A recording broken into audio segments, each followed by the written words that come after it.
Alrighty, hey there guys, Adrian Acosta here, aka JetBro95, coming at you guys with another video. So in this video, guys, is going to be the second part of my season in the review for the Seattle Seahawks.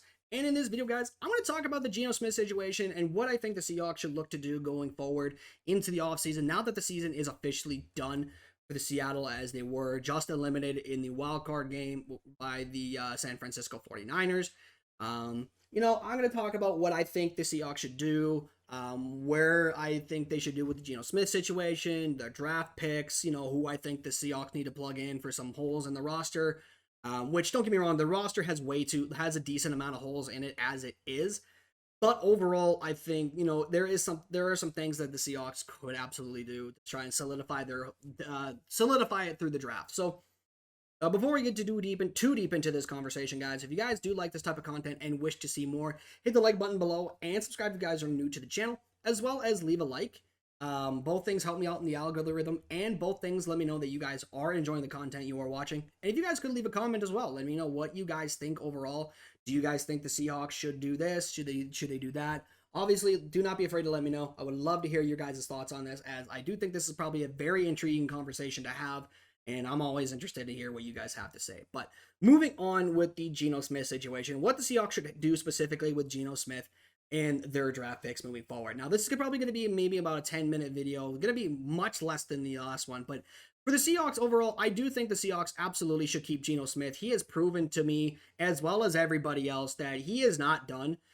He absolutely should get a contract extension, and I have no doubt in my mind that he is the comeback player of the year. At the recording of this video, the NFL honors has not been rewarded yet, but I'm going to assume that he is the comeback player of the year, as he led the I think it was the NFC in touchdown passes this year. He led the whole league in completion percentage. He got the Seahawks to 9. He helped get the Seahawks offense to 9-8. Help the Seahawks get to 9-8 while still maintaining a top half offense overall. And to be completely honest, nobody thought he was going to be as good as he should have been. Everybody thought the Seahawks were going to be fighting for the first overall pick. So I do think that the Seahawks should absolutely look to resign Geno. He proved he is worth that contract extension. But, and here's the big thing, this is an unpopular opinion, and I know it is, because I've heard a lot of people tell me that I'm stupid for thinking this, but I'm going to stand by it. I am of the belief that the Seahawks should still go into the draft with the Broncos pick at number 5 and pick the best available quarterback there is. Now, I know you're probably thinking, why would you do that? Look, even though Geno Smith had a comeback player of the year caliber season, and he definitely proved that he is a starter in this league, and I would argue he's a top 10 quarterback this year, he is not the long-term solution to winning Super Bowl. He is not the long-term solution, in my opinion. He is definitely somebody that could be a good bridge quarterback, or even like a starter for the next few years, and then we turn it over to the rookie quarterback, to our quarterback that we draft, and put it in his hands, and we let Geno go and let him take over. But I think personally that, Geno is not the long-term answer, and I think we should look to draft the quarterback. Now, I know some people are going to sit there and tell me that drafting a quarterback in the top 5 has proven to be unsuccessful, and I agree. There are busts like Ryan Leaf, and I won't say Johnny Manziel, but he was actually a late first-round pick. But here's the thing. There's the couple of reasons why I think we should still look to go and draft the Seahawks, the Broncos, go look to use the Broncos pick to draft a quarterback.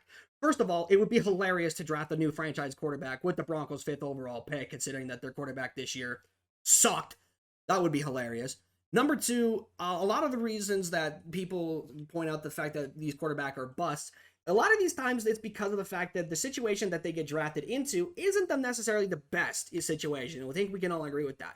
However, when you look at the Seahawks situation, I would argue that the Seahawks have a perfect situation to go ahead and give a brand new rookie quarterback the pieces he needs to develop.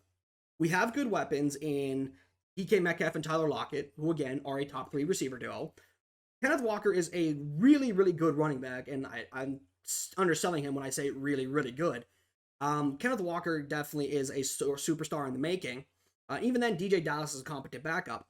Offensive line does have holes, but our two tackles in Abraham and Charles are both really good as well.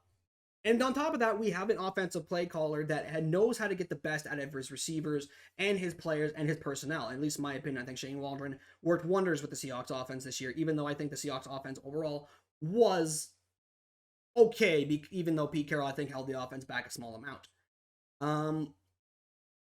And that's why I say the Seahawks should look to draft quarterback. Because even though, yes, you may think that there's a lot of busts, I would argue that there's a decent amount of players that have actually been really good quarterbacks as a top, say, 5 pick. Josh Allen was a top 5 pick. Peyton Manning was a top 5 pick. Hell, he was the first overall pick. I think Eli was the top 5 pick as well. And then when you move on to other players like, say, Andrew Luck. Andrew Luck was the first overall pick in 2012. He happened to be one of the best quarterbacks to never win a Super Bowl, but it's important, and unfortunately had to retire young due to, health concerns. Hell, even Carson Wentz, before his career completely derailed, Carson Wentz was looking like an MVP caliber quarterback.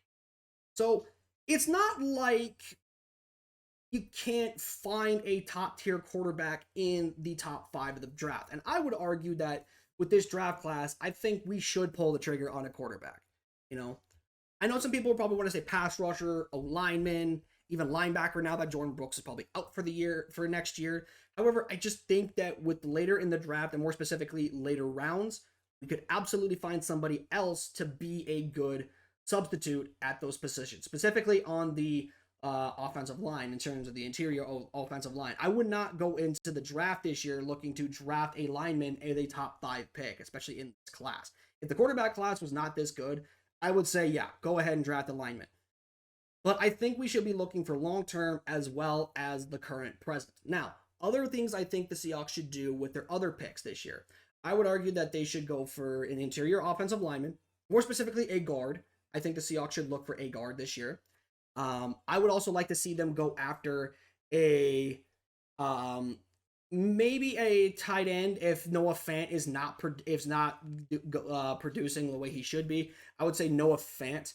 But otherwise, it should be a lot of defensive players, linemen, another linebacker, and I would even argue a corner. Maybe go looking in for a cornerback this year. Like, obviously, he probably won't play, but I definitely do think the Seahawks should look for a cornerback in this coming draft to fill with Mike Jackson's void, because I think Mike Jackson is not long for the team. I think he might be out here soon. So I would argue that's what the Seahawks should do for the drafting.